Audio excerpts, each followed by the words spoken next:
say thankfully, there aren't a lot of call for vengeance, thankfully. But one reason could be that these people don't come into the room. So they're not going to participate. I can't get them to come into, I mean, I've tried. A few years ago, I interviewed a woman who was a Holocaust survivor, and she told me her son would also like to be interviewed for this same project that I did with Yona.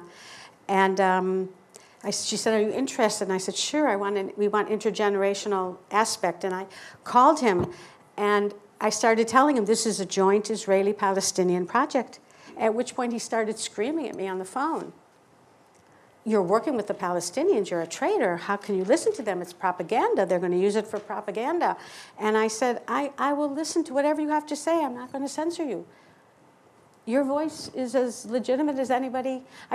He slammed the phone down, no way, he slammed the phone down. So there's not a lot of call for vengeance, there's a lot of victimhood on both sides, very heavy victimhood. I would say embracing the other is very rare also in both. Okay, I would say it's very similar in general, is what I'm trying to tell you. And confusion is when people are usually in the process. When they've undergone some process and they're beginning to say, okay, my life has been awful and you're doing awful things to me, your people, but I see you now and I see him and I see her. So I would say from what I found, it's kind of equal numbers, but it's hard to know because for the call for vengeance, there could be many voices out there that we can't get to.